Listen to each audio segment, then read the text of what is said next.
본문은 우리가 잘 알고 있는 그 유명한 부자와 나사로의 이야기, 비유입니다. 비유가 이렇게 시작을 하고 있죠. 한 부자가 있어 자색 옷과 고운 베옷을 입고 날마다 호화롭게 즐기더라. 자색 옷, 그리고 또 고운 베옷, 속옷이죠. 이것은 당시 왕족이나 귀족들이 입던 그런 겉옷이고 또 속옷입니다. 그만큼 부유하고 여기 등장하는 이 부자가 그만큼 또 사실 권세도 있고, 그리고 또 뭐 매일 연회를 베풀었다 그러는데요. 그 정도로 가진 것이 많고 아무리 써도 떨어지지 않을 정도로 풍족했다. 그 정도로 부자다, 이런 말이죠. 한편 이 나사로는 그 부자의 의리의리한 저택으로 들어가는 그 대문 입구에 자리를 잡고 거기서 구걸하고 있었습니다. 이 본문을 보시면은 나사로라 이름하는 한 거지가 헌데투성이로 그의 대문 앞에 버려진 채 그 부자의 상에서 떨어지는 것으로 배불리려 하매 심지어 개들이 와서 그 헌데를 핥더라 그랬습니다. 나사로는 그처럼 그 부자의 대문 입구에 앉아서 거기 머물다가 그렇게 살다가 그러다가 결국은 죽음을 맞이했습니다. 그게 나사로의 인생이죠. 그 가운데 부스럼이 잔뜩 온몸에 막 나가지고 고통을 당하기도 하고요. 그런 광경을 개들이 목격하고 달려와서 그 헌데를, 그 진물을 핥는 참 그런 비참한 그런 인생을 나사로가 살았던 거죠.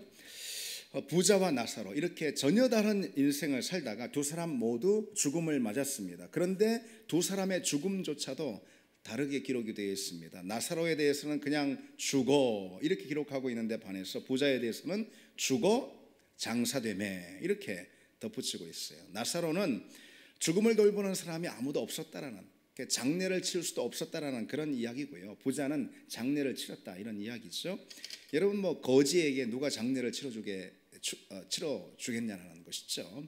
아마 뭐 죽은 시체를 그냥 그 앞에 놔둘 수는 없으니까 그 부잣집에 종들이 나와서 그냥 거적대기 같은 것으로 이렇게 그냥 뚫뚫 말아서 아마 어디다 시체 버리는 곳에 이제 갖다 버렸을 거라 생각이 되죠. 그러나 부자는 장례식을 치렀습니다. 어떤 장례식이었을까요? 뭐 그 장례식도 굉장히 거대하고 또 화려한 그런 장례식이었을 것이 틀림없습니다. 수많은 조문객들이 다 찾아와서 이 장례식을 북적였을 것이죠.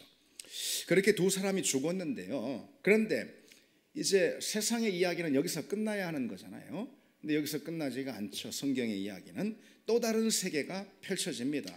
그리고 그 세계에서 두 사람은 전혀 다른 반전을 맞게 되는 거죠. 나사로는 천사들에게 받들려서 아브라함의 품에 들어갔습니다. 이제 이때 유대인들을 대상으로 특별히 바리새인들을 대상으로 이 말씀을 주님이 전하고 계시는 것이기 때문에 이 아브라함의 품 하면은 이때 당시 이 유대인들이 여기기에는 그것이 바로 천국을 말하는 것입니다. 그게 이제 이 나사로는 천국에 갔다, 이런 뜻이고요. 그런가 하면 부자는 음부 곧 지옥을 말하는 것이죠. 이 지옥에 떨어졌다, 그런 얘기죠. 그게 22절부터 23절을 보시면 이에 그 거지가 죽어 천사들에게 받들려 아브라함의 품에 들어가고 부자도 죽어 장사되매 그가 음부에서라고 이렇게 말씀하고 있어요. 여기서 이제 우리가 무엇을 알 수 있을까요? 천국과 지옥은 실제한다. 일단 이것이 가장 중요한 오늘 본문이 우리에게 가르쳐주고 있는 사실이죠. 천국과 지옥은 실제한다. 천국에 관한 말씀, 그게 진짜다. 지옥에 관한 말씀 역시 진짜다. 실제하는 그런 사실이다, 천국과 지옥은. 그리고 죽음 이후에 실제하는 곳은 오직 천국과 지옥, 그 외에는 없다라는 것도 가르쳐주고 있는 것입니다. 그 중간지대는 없다라는 거예요. 죽음 이후에 또 다른 세계와 또 다른 삶이 펼쳐지는데 그건 오로지 천국과 지옥 두 목적지밖에 없지, 뭔 중간지대가 있거나 아니면 임시처소가 있거나 그렇지 않다라는 거죠. 어떤 인생이든 결국은 그 두 자리로, 두 목적지로 귀결이 됩니다. 그리고 이 땅에서의 삶이 곧 천국에 들어갈 수 있는 기회의 전부라는 사실도 가르쳐주고 있죠. 오늘 본문은 죽으면 그것으로 끝이다, 이런 겁니다. 기회는 다시 얻을 수가 없다. 다시 천국에 갈 것인가, 지옥으로 갈 것인가, 지옥행인가 천국행인가, 이런 기회는 더 이상은 없다, 이런 거예요. 따라서 오늘 부자처럼 지옥에서 후회를 하고 있잖아요. 이런 후회처럼 비참한 후회는 없는 것이죠. 더는 기회가 없기 때문에. 로마 가톨릭 같은 경우는 연옥교리를 믿지 않습니까? 죽음 후에 계심의 기회를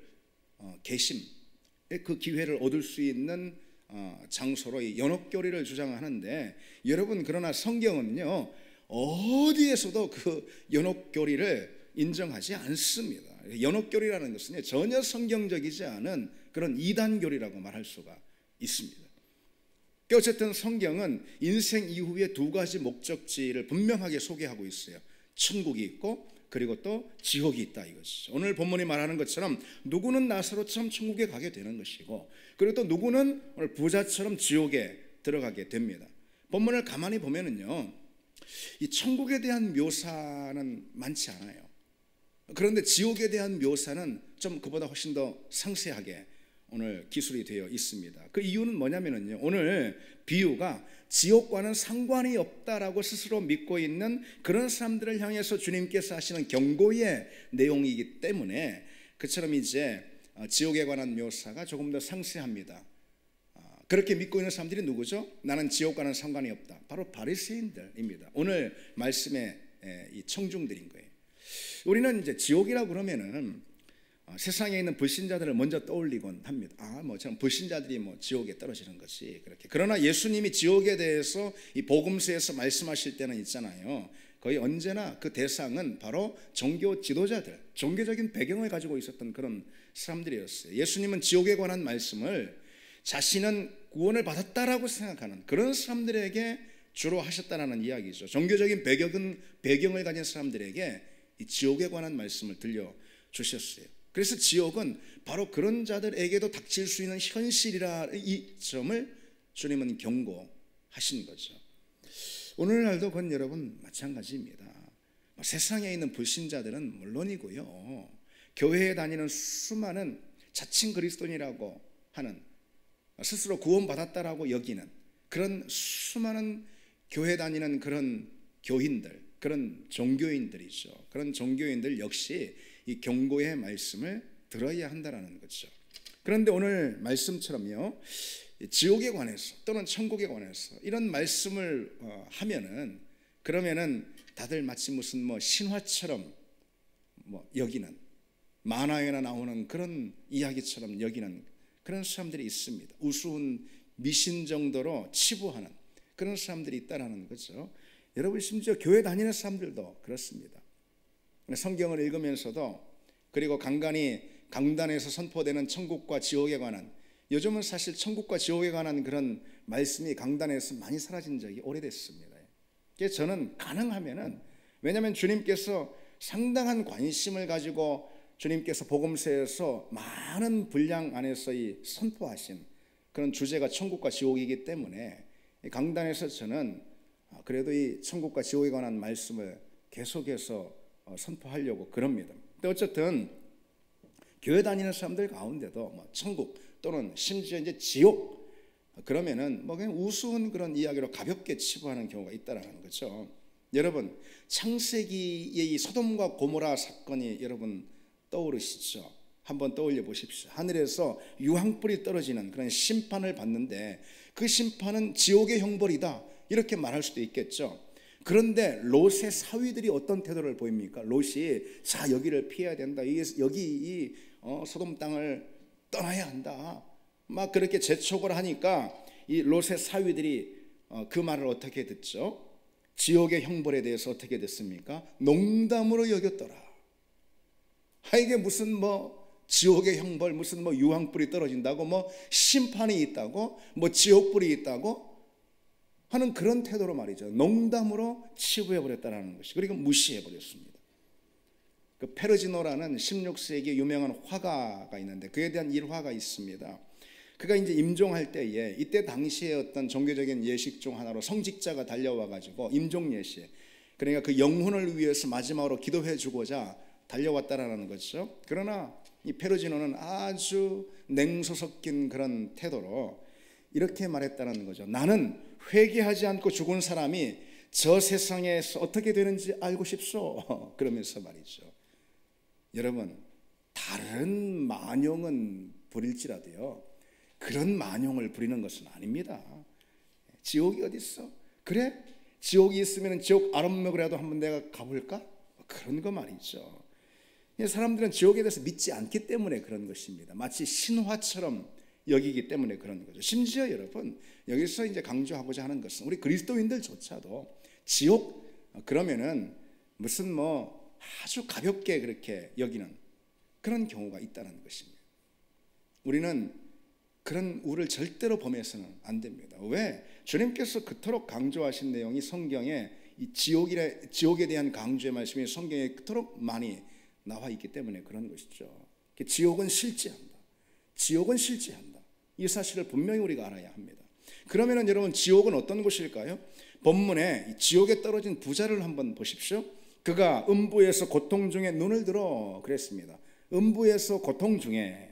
그리고 아브라함이요, 나사로를 보내어 그 손가락 끝에 물을 찍어 내 혀를 서늘하게 하소서. 내가 이 불꽃 가운데서 괴로워하나이다. 그럽니다. 한마디로 이 지옥은 끔찍한 고통의 장소라는 걸 말해주죠. 지옥은 고통으로 영생하는 곳입니다. 천국은 그 반대죠. 영원한 만족 가운데 있는 것이고 만족으로 영생하는 것이죠. 그래, 지옥은 고통으로 영생하는 것이죠. 고통보다 더 큰 문제는 바로 영생인 것입니다. 영원히 고통 가운데 있다라는 이 사실이죠. 이건 정말 끔찍한 일인 거죠. 여러분 상상을 해보십시오. 지금 부자가 그렇게 지옥에 떨어졌잖아요. 그런데 지상에서는 뭐가 벌어지고 있습니까? 우리 그런 상상할 수 있잖아요. 지상에서는 지금 부자의 장례식이 막 그냥 거창하고 막 호화롭게 화려하게 치러지고 있습니다. 그러나 그 순간 부자는 지옥의 불꽃에 떨어져서 참을 수 없는 그런 영혼의 또는 육신의 갈증을 가지고 자신의 혀를 서늘하게 해달라고, 그런 긍휼을 베풀어 달라고 부르짖고 있습니다. 이게 얼마나 지독한 그런 고통이냐, 이런 말이죠. 지독한 그런 비극입니다. 특별히 여기서의 고통이라고 번역이 된 헬라어 바사노스라는 이 단어인데요, 이거는 이 고문을 의미하는 거예요. 고문으로 인한 심각한 통증, 이게 바로 오늘 본문의 바사노스, 고통이라는 그런 단어입니다.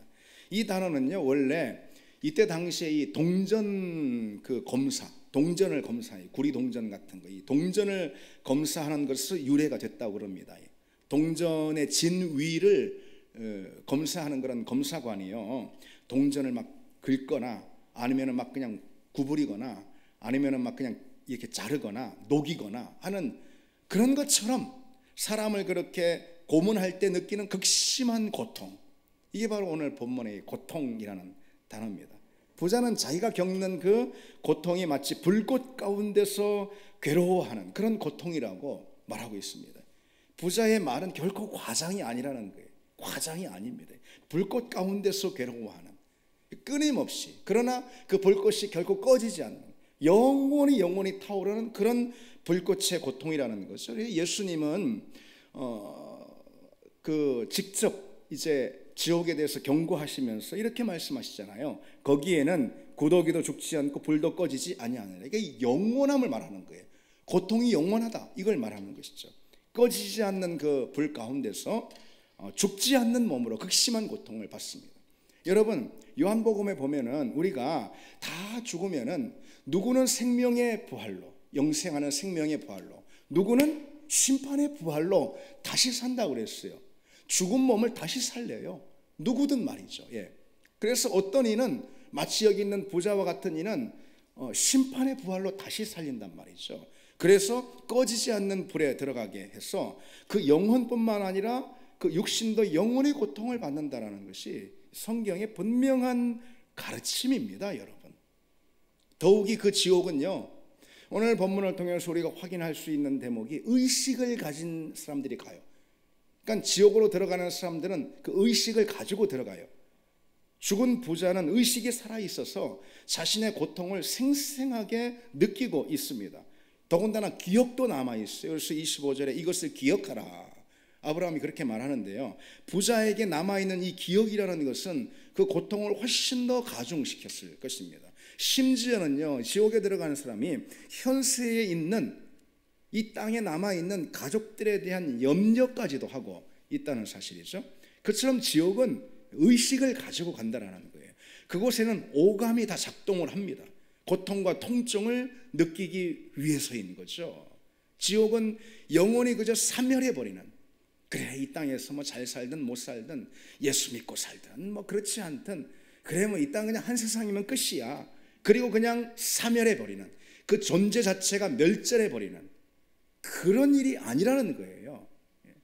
지옥은 영원히 사멸하는 것이 아니라 형벌을 의식하면서 영원히 고통 가운데 있는 것이 지옥이라는 것이죠. 참 이건 상상하면 끔찍한 일입니다.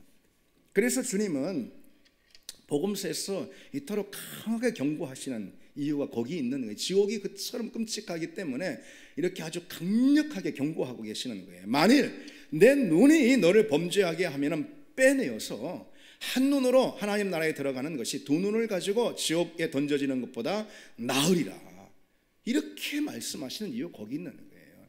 네 눈이 범죄하면 눈을 빼버려라, 네 손이 범죄하면 손을 찍어버려라, 그 정도로 지옥은 갈 곳이 아니다, 이렇게 말씀하고 있는 거죠. 그런데 많은 경우 보면은 지옥을요 그렇게 성경이 무시무시하게, 심지어 예수님이 친히 당신의 입술로 그렇게 무시무시한 것으로 묘사하고 있는데, 그래 많은 경우 보면은 지옥을 상당히 이 지옥이라는 단어 자체도 희석시켜버리는 경우를 볼 수가 있습니다.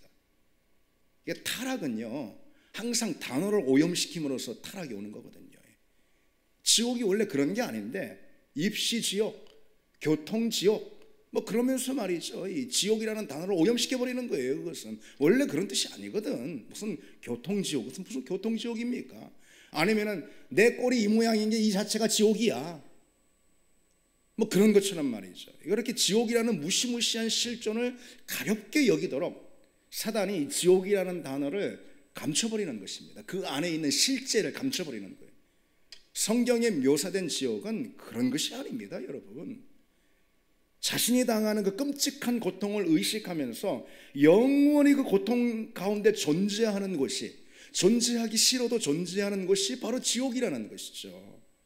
그런데 놀라운 사실은요, 그런 지옥에 들어간 사람들이 지옥에 있으면서도 지옥을 벗어나려 하지 않는다는 것이 또 놀랍습니다. 그게 지옥에 있는 사람들의 특징입니다. 오늘 본문을 보면은 부자는 지옥에서 건져달라고 호소하지 않습니다. 이게 참 눈에 띕니다. 그리고 나사로가 자기한테 와서, 천국에 있는 나사로가 자기한테 와서, 자기는 갈 수가 없으니까, 그러니까 자기한테 와서 그저 자기한테 그저 서늘한 물 한 방울 해서 이 입술을 좀 죽여달라고 그렇게 부탁을 합니다. 지옥에 들어가는 사람들은 지옥이 아무리 그처럼 고통스러운 곳이라 하더라도 하나님이 계신 천국보단 더 거기를 원하는 것입니다. 지옥에 들어가는 사람은 그곳이 아무리 고통스러워도 하나님이 계신 천국은 더 싫어한다는, 그러니까 지옥에 있는 것입니다. 그래서 신학자 오든이라는 사람은 여태껏 지옥으로 보내진 사람은 아무도 없다, 다만 스스로 지옥에 갈 뿐이다, 그렇게 말했습니다. 하나님이 지옥으로 그냥 끌고 가는 사람은 없다 이거죠. 하나님은 천국으로 안내하는 분이지, 다만 스스로 다 지옥에 갈 뿐이다. 하나님이 싫어서 지옥에 간다, 그럽니다. 그처럼 부자는요 곧 그런 지옥의 고통 가운데서 몸부림하면서 물 한 방울의 긍휼을 이 아브라함에게 구합니다. 그러자 이 아브라함이 하는 말이 뭐죠? 예, 너는 살았을 때에 좋은 것을 받았고 나사로는 고난을 받았으니 이것을 기억하라. 이제 그는 여기서 위로를 받고 너는 괴로움을 받느니라, 그렇게 말씀하고 있어요. 이 말씀은 여러분 오해하면 안 되겠죠? 뭐 단순히 부자는 지옥 가는 것이고 가난한 자는 천국 간다, 뭐 그런 말씀이 전혀 아니죠. 사실 19세기 자유주의 신학자들, 해방 신학자들 이런 부류의 사람들이 뭐 그런 식으로 오늘 본문을 해석했는데 그건 뭐 전혀 어처구니 없는, 성경의 지지를 절대 받을 수 없는 해석이고요. 이거는 어떤 말씀이냐면은 이제 곧 살펴볼 터인데 준비하는 인생이 되어야 한다는 그런 말씀인 거예요. 뭐라고요? 준비하는 인생이 되어야 한다. 왜 그러냐면요, 여러분 부자를 한번 보세요. 부자는 하나님이 주신 부를 어떻게 합니까? 오로지 자기만을 위해서 사용하면서 자기를 위해서만 살아요. 온통 자기에게 집중이 되는 그런 삶을 살아요. 뭐 요즘식으로 보자면 최고급 명품으로 치장을 하면서 날마다 호화롭게 연회를 즐기면서, 왜 그렇게 합니까?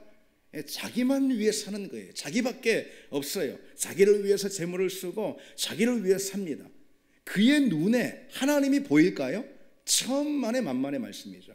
하나님이 전혀 안 보여요. 이웃도 저 대문 밖에서 쭈그리고 앉아 개들이 헌대를 하고 있는 저 나사로도 눈에 들어오지 않습니다. 나사로는 그저 대문과 같이 있는 풍경에 불과할 뿐입니다. 그처럼 부자는 이 땅에선 잘 살았지만 말이죠, 만족하며 살았지만 말이죠, 자기를 만족시키며 사는 거죠. 온통 그렇게 살았지만 다가올 하나님의 심판에 대해서는 전혀 대비가 되어 있지 않은 거예요. 전혀 준비하고 있지 않은 거죠. 바로 그걸 지적하고 있는 거예요, 오늘 본문은. 반면에 나사로를 한번 보십시오. 나사로라는 이름의 뜻이 여기서 참 중요해요. 그 이름의 뜻은 하나님은 나의 도우심, 하나님은 나의 도우심, 그런 이름의 뜻입니다. 나사로가 어떤 믿음의 삶을 살았는지 오늘 본문은 구체적으로 소개하고 있지 않습니다. 그러나 그의 이름의 뜻이 말해주듯이 나사로는 분명 하나님은 나의 도우심, 하나님만 구하고 하나님의 은혜로 살길 원하는 그런 사람이었으면 틀림없습니다. 우리가 주목해야 할 점은 금방 이야기했듯이 나사로라는 이 이름의 뜻입니다. 이 주목을 해야 합니다. 오늘 비유는요, 예수님의 그토록 많은 비유 가운데 이름이 나오는 유일한 비유인 거 여러분 아십니까? 감추인 보화 비유, 선한 사마리아인의 비유, 탕자의 비유, 불의한 청지기 비유, 포도원 품꾼 비유 등등등등, 복음서에 나와 있는 비유만도요 여러분 50여 가지에 달합니다. 예수님이 그렇게 비유를 많이 말씀하셔요. 짧은 것도 있고 긴 것도 있고. 그 중에 비유에 등장하는 이 이름이 나오는 비유는 오로지 부자와 나사로에 관한 비유입니다. 부자는 이름이 없고 나사로, 거지 나사로에 대해서만 이름이 딱 유일하게 등장합니다. 그러니만큼 이 나사로라는 이름이 얼마나 중요한가, 그건 우리가 대번에 알 수가 있는 것이죠. 나사로는 부자와 전혀 다르게, 그리고 그의 이름에 걸맞게 하나님만 붙들고 하나님께만 소망을 두고 하나님의 은혜만을 오로지 구하고 하나님만을 바랬던 그런 사람이었다라는 것을 우리가 짐작할 수가 있는 거죠. 그리고 그가 천국에 갈 수 있었던 이유는 바로 그거라는 것이죠. 바로 그것입니다. 여기서 주목해야 할 점이 있습니다. 오늘 이야기는요, 도덕적인 교훈의 이야기가 아닙니다, 여러분. 부자가 가난한 자에게 떡이라도 줘야지, 뭐 이런 말이죠. 오늘 본문에 묘사된 나사로 보십시오. 무슨 착한 일을 했다라는 것이 있습니까? 그저 가난하기만 했을 뿐이지, 물론 그 이름으로 보자면 나사로는 하나님의 도우심을 구하고 하나님의 은혜만 구하는 그런 사람, 믿음의 사람이었어요. 그러나 나사로가 구체적으로 어떤 선행을 펼쳤다, 부자와는 구별되는 어떤 착한 일을 했다라는 그런 기록은 본문에 소개되어 있지, 어떤 암시도 또 나와 있지 않습니다. 부자 역시 부자가 어떤 특별한 죄를 지었다, 뭐 그런 말도 없어요. 저 대문 앞에 헌대를 이렇게 뜯기면서 앉아있는 나사로를 보기 싫다고 발로 막 팍 차버리거나 막 쫓아내거나 뭐 그런 것을 하지도 않았습니다. 다만 두 사람이 이 땅에서의 인생과는 전혀 다른 반전을 맞았다라는 이 사실, 새로운 세계에서 반전을 맞게 되었다라는 그 사실, 이 사실이 오늘 비유의 이 강조점인 거예요. 도덕적 교훈의 내용이 아니라는 이런 뜻입니다. 독일의 유명한 신학자인 디트리히 보네퍼라는 신학자가 있습니다. 이 본문에 대해서 이런 해석을 들려줍니다. 사람들은 흔히 이 이야기에서 도덕적인 교훈을 끄집어내려고 한다. 그러나 이 이야기가 소름 끼칠 정도로 무서운 이유는 전혀 도덕적인 설명이 없기 때문이다. 부자가 하는 선행이나 가난한 자가 하는 선행이 기록되어 있지 않다. 또 어떻게 행하는 것이 옳다라는 말도 전혀 기록되어 있지 않다. 다만 중요한 점은 부자는 지옥에 가고 가난한 나사로는 아브라함의 품에 안겼다는 것이다. 너무 단순하고 분명해서 도리어 우리는 이 복음을 있는 그대로 진지하게 받아들이려 하지 않는다. 그렇게 말합니다.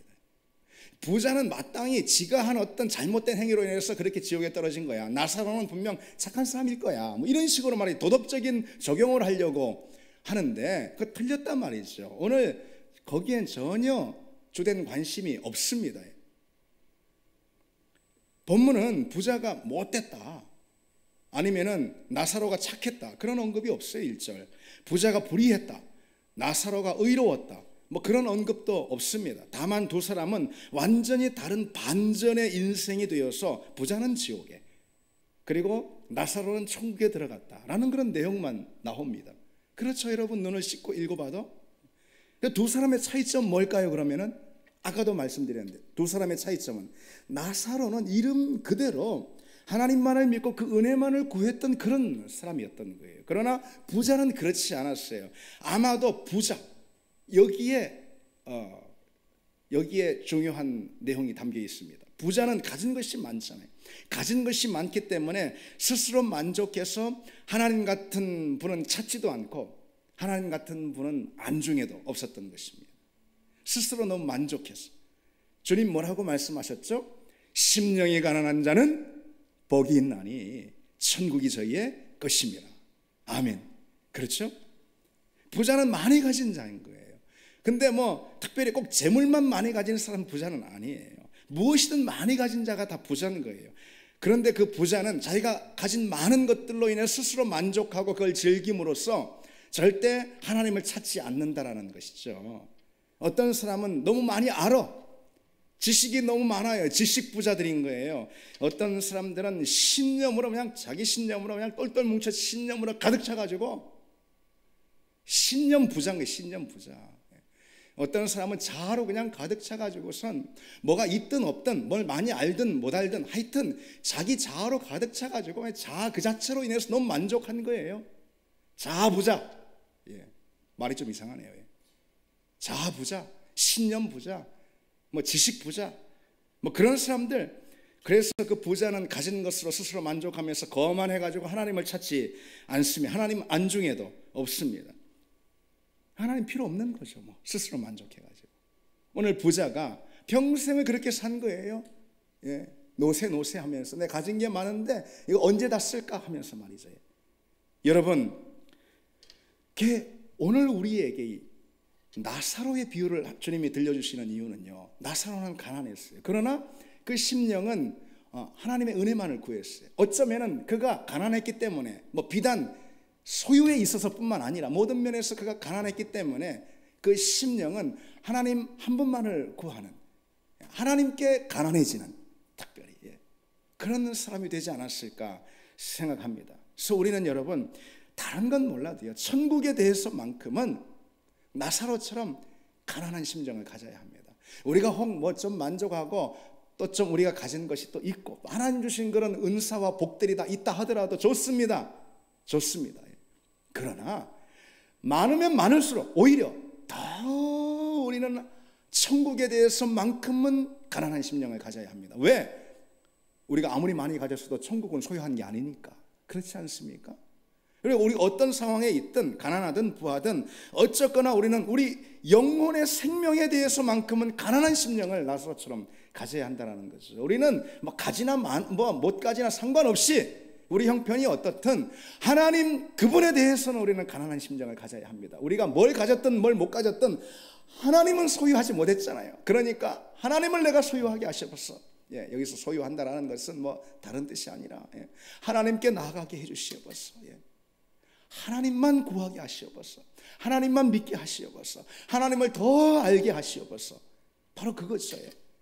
그 마음의 심령에 있어서만큼은 가난한 마음, 그 가난한 마음을 그 어떤 것보다도 이 가난한 마음이 앞서는 그런 우리가 되어야 할 것입니다. 그것이 바로 천국을 준비하는 인생이라는 것이죠. 나사로는 그래서 이 가난한 마음으로 하나님의 은혜를 구하면서 그 인생이 천국을 준비하는 인생이 됐습니다. 그리고 천국을 위해서 지금 천국만을 우리는 가난한 심령으로 구해야 하기 때문에 이건 완전히 다른, 부자가 지옥 가고 가난한 자가 천국에 갔으니 전혀 다른 인생의 반전이 온 거 아니겠습니까? 우리는 그것을 항상 명심하고 천국을 위해서 지금 인생을 온전히 거기에 초점을 맞추고 그 나라를 위해서 나의 것을 하나님께 드리고 헌신하면서 사용하는 그런 인생, 그 인생이 실은 지혜로운 인생이죠. 그런 인생이 실은 복된 인생인 줄 믿습니다. 지금 이 땅에서 많이 가지고 여기서 평안하고 여기서 만족하고 온통 그것만 구하고 구하다 보니까 그런 사람들은 또 자연스럽게 또 많이 갖게 돼요. 부유하게 돼요. 그런 사람들은 오늘 부자처럼 천국을 놓치기가 쉽습니다. 하나님을 소홀히 하기가 쉽습니다. 여러분, 우리는 어떤 상황 가운데 있든지 하나님의 나라를 먼저 구하는, 그의 의를 먼저 구하는 우리가 되기를 바랍니다. 그 나라를 위해서 우리 인생을 드리고 또 헌신하고 투자하는 그런 지혜로운 사람, 복된 인생 되기를 바랍니다. 우리 같이 찬양 드리겠습니다.